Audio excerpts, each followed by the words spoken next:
Abdulla Oripov buyuk va benazir shoir. Uning she'rlarida vatan tuyg'ulari yuksak badiiy ifoda etiladi. Bugungi anjumanda ham shoirning boy ijodiy merosi, uning o'zbek adabiyotidagi tutgan o'rni va asarlarida mujassam bo'lgan ma'naviy g'oyalari atroflicha muhokama qilinmoqda. Biz mana 4 yil, 5 yildan beri juda ko'pgina tadbirlar o'tkazib kelmoqdamiz. Jumladan universitetimizda Abdulla Oripov nomidagi muzey ishga tushirildi. Bu yerda hozir mana 5000 dan ziyodroq eksponatlar bor.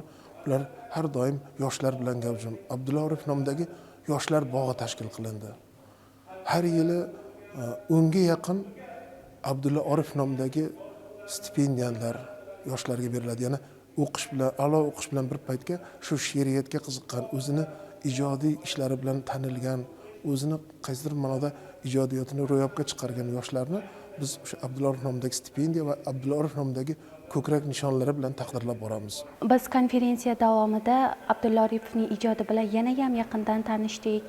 Biz uning ijodini nafaqat O'zbekistonda, balki dunyo yoshlariga namoyon etishimiz kerakligini angladik.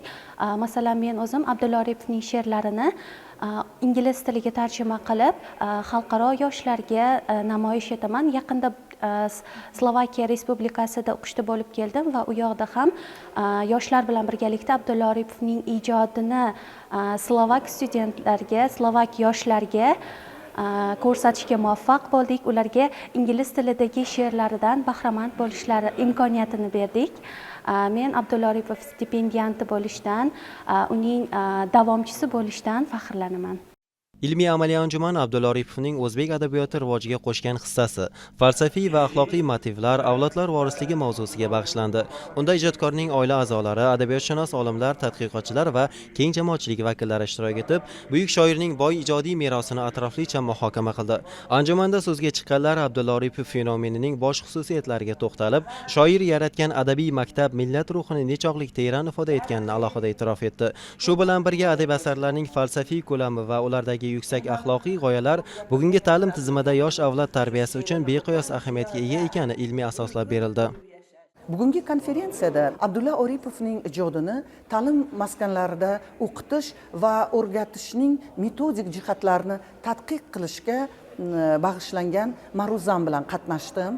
Chunki o'zbek adabiyotida adabiyotshunoslik va qiyosiy tahlil sohasidagi qarashlarda hamda tadqiqotlarda Abdulla Oripovning ma'naviy merosi keng o'rganilgan.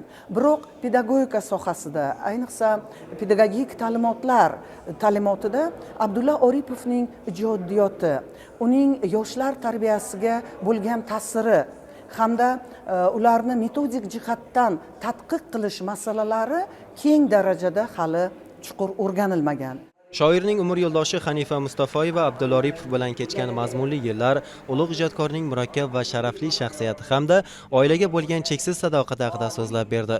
Bu ibratli xotiralar tadbirda ishtirok etayotgan yosh o'qituvchi va tadqiqotchilar uchun nafaqat ilmiy ma'lumot, balki o'ziga xos hayot maktabi va ma'naviy saboq bo'lib xizmat qildi. Hozirgi vaqtda yangi O'zbekiston yoshlariga Abdulla Oripovning ijodi, bosib o'tgan hayot yo'li juda ham katta maktab vazifasini bajaradi. Shaxsan o'zim Abdulla Oripovning ijodini, she'rlarini juda ham sevib o'qiyman.